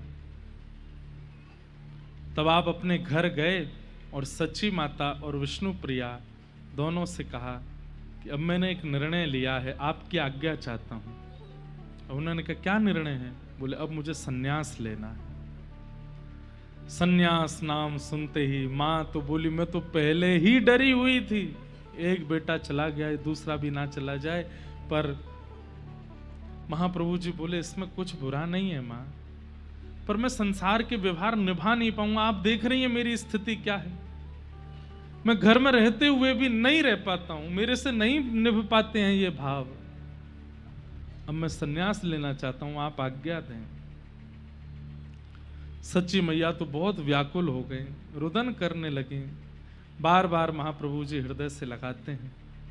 सामने विष्णु प्रिया जी हैं, परम पवित्र जीवन है उनका, वे तो इनकी आज्ञा के आगे कुछ बोलती नहीं है।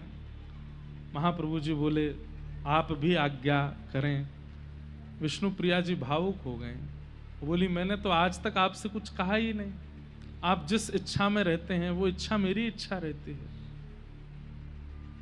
व्याकुल हुए सच्ची मैया और श्री विष्णु प्रिया जी, अद्वैतानंद जी आदि सबने आकर के उनको बहुत समझाया, और श्री केशव भारती जी के पास आप गए और वहां जाकर के उनसे सन्यास दीक्षा ग्रहण की और सन्यास ले लिया। जैसे ही आपकी सन्यास दीक्षा हुई, अब एक बहुत सुंदर बात सुनिए। महाप्रभु जी बड़े सुंदर थे, ऐसे सुनहरे बाल और पीत वस्त्र जब आप पहन करके निकलते थे, आजान बाहु, लंबी लंबी भुजाएं आपकी, और जब आप अपने भवन से निकलते थे तो इतनी भीड़ चलती थी आपके साथ में। तो महाप्रभु जी को लगता था, जब वो कीर्तन कराते थे, इतने लोग नृत्य करते थे, महाप्रभु जी को लगता था कि ये सब वास्तव में कीर्तन के ही भाव में नृत्य करते हैं, या ये केवल हमारे लटके झटके पर कहीं मोहित तो नहीं हो रहे हैं। अब महाप्रभु जी बैठते भी थे तो बैठने की भी उनकी जो पद्धति थी वो ही कईयों का चित्त हरण कर लेती थी। और कभी कभी चलते चलते जब अपने केशों पर हाथ फेरते तो कई लोग उसी भाव से आनंदित हो जाते। कहां तक कहें, उनके रों कूप के जो ये थे, ये भी गौर थे, ये भी सुनहरे थे। महाप्रभु जी कभी गंगा स्नान करके आते तो लोग बाग वनों में छुप करके अटारियों और कोई डाल पर बैठा, कोई कहीं बैठा, वहीं से देखते थे उनके रूप माधुरी को। आज महाप्रभु जी के मन में यह भी आया कि बहुत भीड़ हो गई है और स्वरूप की भीड़ ज्यादा है, प्रभाव की भीड़ ज्यादा है, थोड़ा इस भीड़ में भी देखें कितने रुकेंगे, कितने जाएंगे, कितने टिकेंगे। और महाप्रभु जी जब अपने समस्त केश भद्र करके और पूर्ण रूप से विरक्त हो गए, बगलबंदी पीतांबरी आदि सु पहनते थे, सब कुछ त्याग करके आज जब बिल्कुल सन्यास भेष में आए, लोग उनके उस रूप को देख करके नेत्रों से अश्रुपात करने लगे, क्योंकि ऐसा सौंदर्य था उनके रूप में। अभी भी सुंदर हैं, अभी भी सुंदर लगते हैं, अभी भी गौर सुंदर हैं, लेकिन जो रूप लावण्य था उसको देखकर किसी को तो उनके प्रति मां की, किसी को उनके प्रति पुत्र की भावना, किसी को उनके प्रति मित्र की भावना, किसी को उनके प्रति प्रियतम की भावना तक आ जाती थी। लेकिन एक क्षण भी त्याग करने में संकोच नहीं किया और सब कुछ त्याग दिया। और आज जब सन्यास रूप में आए थे तो महाप्रभु जी के वास्तविक भाव और संकीर्तन से जुड़े हुए जो लोग थे वे ही रुके। बाकी लटके झटके रूप आदि पर जो मोहित, वो सब धीरे धीरे वहां से प्रस्थान कर गए। महाप्रभु जी बोले अच्छा है, अब सच्चे हैं साथी में, और अब ऐसे ही आगे की यात्रा पर हम जाएंगे। और महाप्रभु जी अब विरक्त होकर के सन्यास लेकर के आगे यात्रा करेंगे। हमें तो आज भाव था कि महाप्रभु जी को जगन्नाथपुरी तक पहुंचाएं, पर अभी बीच में बहुत कथाएं हैं। और महाप्रभु जी जब जगन्नाथपुरी जाएंगे और जगन्नाथपुरी में जो लीला होगी, श्री महाप्रभु जी स्वयं जगन्नाथ ही हैं, जगन्नाथ जी से ही प्रकट हुए हैं, और जगन्नाथपुरी जब पहुंचेंगे तो फिर उनकी जो लीला का भाव आप लोग दर्शन करेंगे, जो श्रवण करेंगे, वो अद्भुत है, अत्याद्भुत है। इसलिए हमने लोकेश जी से कहा कि भाई अब हम चैतन्य चरित्र ही सुनाएंगे कथा के विश्राम तक, और जहां तक पहुंच जाए वहां तक कहने का प्रयास करेंगे। तो अभी जगन्नाथ लीला शेष है, उसका भी श्रवण करेंगे। वहां पर जाकर के रथ यात्रा होगी, गुंडीचा मार्जन लीला होगी, गंभीरा में ठाकुर जी जाएंगे, अलारनाथ जाएंगे, आदि आदि कई भाव अभी सब महाप्रभु जी के हम लोग सुनेंगे।